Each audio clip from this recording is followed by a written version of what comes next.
Bonjour, alors je vais essayer de parler plus près de l'ordinateur parce que je suspecte être la cause d'avoir des vidéos où on m'entend pas très bien, n'est-ce pas Camille? Donc voilà, alors les gens, je vous envoie enfin la vidéo de réponse pour Noël. Je vais regarder encore votre vidéo de Noël, ça fait super plaisir les gens. Voilà, j'ai bien rigolé à toutes les bourdes, j'ai bien rigolé à Jackie Chan aussi parce que bon, on a eu une période un peu art martial à cause du fait qu'on a commencé les arts martiaux, donc j'en ai entendu parler pas mal de Jackie Chan et de Bruce Lee et toute la clique, donc ça m'a bien fait marrer, Claire. Merci. Et voilà, normalement, j'avais promis que je ferais une super vidéo et tout pour le voyage Trans-Canada. Un jour, ça arrivera. Pour l'instant, j'ai pas trouvé trop la motivation. Mais pour vous faire attendre un petit peu, donc je vous donne quelques anecdotes de base. Donc première anecdote. En fait, la première, ce sera sûrement la plus grosse parce que c'est celle que je me rappelle. Donc vous imaginez, nous sommes au jour numéro 4, je dirais, donc à 1 ou 2 jours de l'arrivée. On a décidé un peu de foncer parce que bon, on commence à être à la bourre par rapport à notre timing pour arriver à Ottawa et tout à temps. On voulait arriver pour le 21 décembre et donc on commence à conduire un peu plus de nuit que d'habitude parce que bon, il faut se penser qu'au Canada il fait nuit à 4h30 de l'après-midi, donc si tu ne conduis pas de nuit, tu conduis pas beaucoup. Donc voilà, donc on commence à conduire de nuit et puis à un moment là, donc je suis en train de conduire. On est en train de faire super attention parce qu'il peut y avoir des animaux à tout moment et tout qui passent sur la route. Alors on se dit ouh là là, faut faire vachement gaffe et tout. On galère avec les phares parce que dès que tu croises quelqu'un, faut enlever les phares sur les côtés, donc tu vois plus trop les animaux, donc t'as peur, donc machin. Donc voilà, donc on essaye de faire ce qu'on peut et à un moment, enfin généralement je roule plutôt lentement, donc quand il y a la possibilité pour quelqu'un de me doubler, il me double généralement. Il y a une voiture qui me suit plutôt près et puis elle a l'occasion de me doubler et tout, 2 lignes et tout, la totale. Et elle me double pas, alors je me dis bon bah d'accord, elle veut pas me doubler, ça repasse à 1 ligne, je me dis bon bah en plus elle peut pas me doubler pour un moment maintenant. Et juste à ce moment-là, en plein milieu, dans le noir, les lumières de police. Alors la Clara, c'est moi, elle se sent plus, elle transpire, elle en peut plus. Qu'est-ce qui s'est passé? Ça y est, est-ce que j'ai passé la vitesse? Mais non, je suis en train de rouler à 70 sur une route limitée à 90. Comment est-ce qu'on pourrait m'arrêter pour ma limite de vitesse? La totale. Donc sur le coup, pas de réflexe, tu vois, Clara, elle est complètement paniquée, elle sait pas quoi faire. Heureusement, Matt est encore là pour lui dire Clara, arrête-toi, ou sinon tu vas être en 10 de fuite. Donc voilà, donc je m'arrête. Et là, en fait, il nous dit on a juste un de nos phares qui marchait plus. Alors qu'il faut le savoir que 2 jours avant, on avait acheté des nouveaux phares parce qu'on était un peu en doute sur nos vieux phares actuels. Donc on avait changé nos phares 2 jours avant et je veux dire l'ampoule, hein, pas le phare entier. Donc juste l'ampoule et apparemment une des ampoules avait grillé. Super. Et donc tu vois, Baptiste, c'est même pas les pneus. Et les pneus au rabais ont marché très très bien tout le long, merci.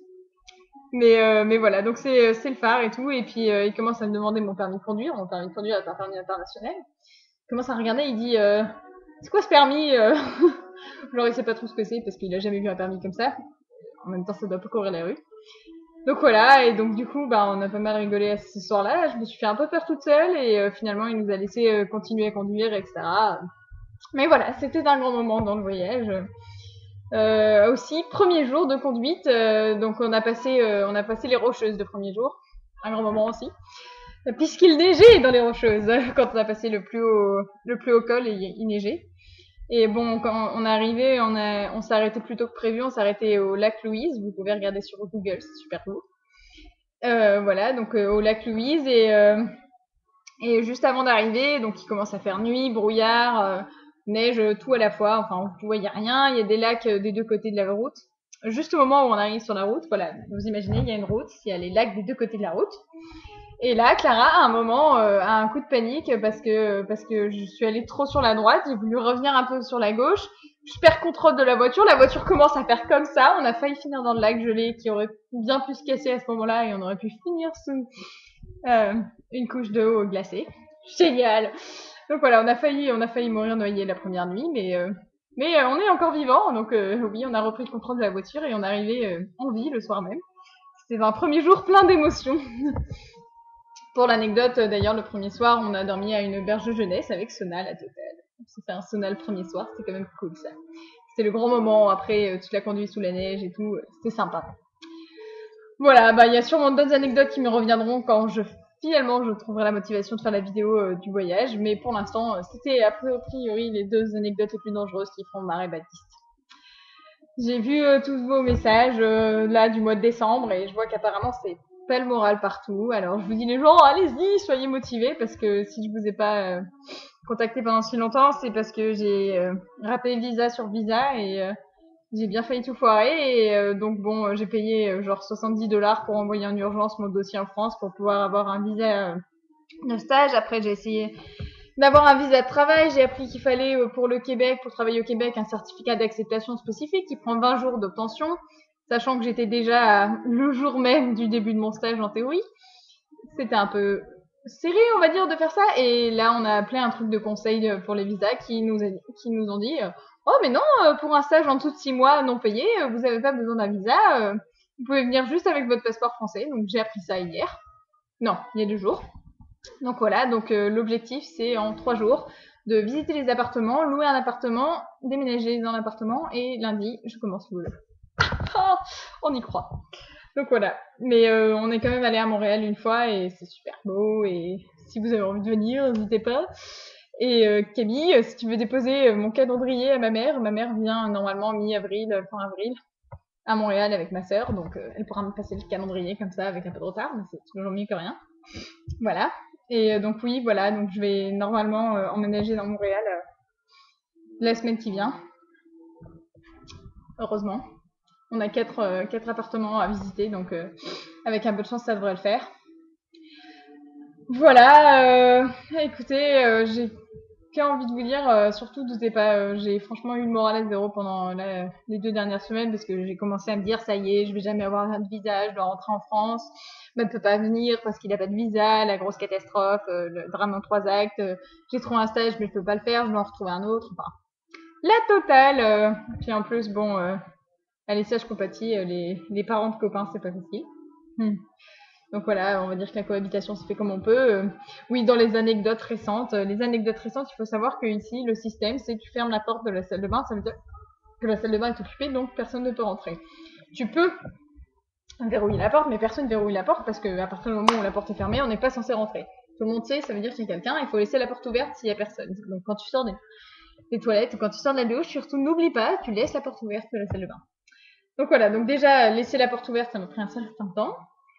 Et voilà, récemment j'ai 2 fois ouvert la porte alors qu'il y avait la maman de Matt en train de prendre son bain. La première fois c'est quand elle en sortait, la deuxième fois c'était quand elle était encore dedans. Donc pour l'instant je n'ai encore rien vu de choquant, traumatisant, mais bon j'ai bien failli 2 fois. Aussi, un jour, je monte les escaliers et tout, et voilà, je ne pouvais pas deviner que juste au moment où j'allais arriver en haut des escaliers, le père de Matt décidait de sortir de la salle de bain et que donc j'ai failli voir le père de Matt nu dans le couloir.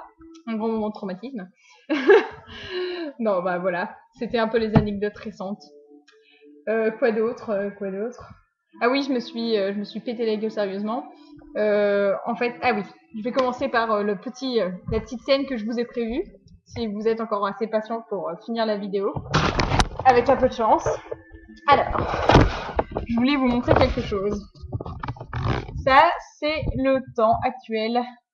Attendez, je vais vous ouvrir la porte.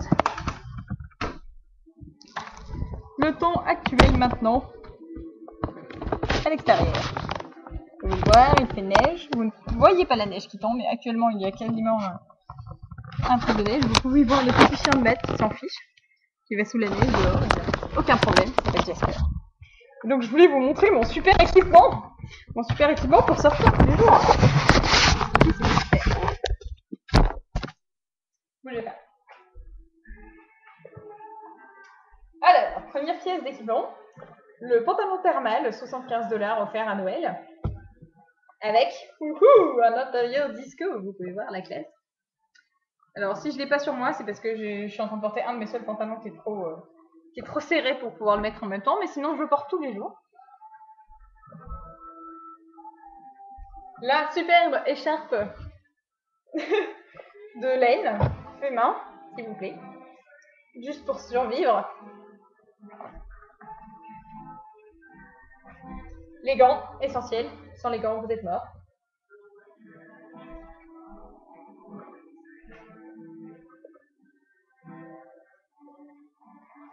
Généralement, la veste est aussi un élément utile. J'ai toujours ma vieille veste, hein, entre parenthèses, elle est assez chaude pour les hivers canadiens. Et attendez, la pièce maîtresse.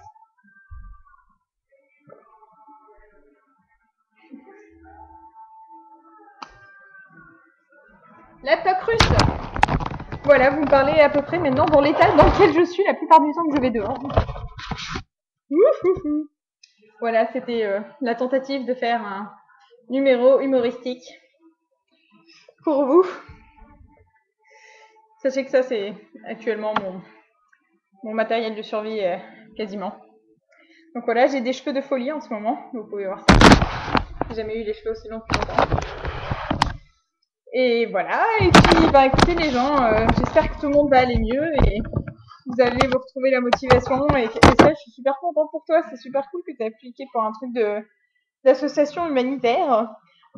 J'espère que ça va se passer bien et tout. Et puis d'ailleurs Claire, j'espère que tu vas nous donner des nouvelles. Ah, attendez. Et j'espère qu'il rentre et j'espère qu'on n'a pas le droit de rentrer quand il est enneigé. Nickel? J'espère? J'espère a décidé qu'il ne rentrait pas finalement. Ok. Tu veux rentrer?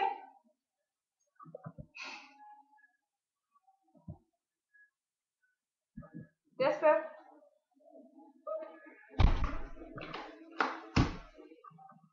Hop là. Oh. Alors voilà, ça c'est Jasper. Jasper version enneigée.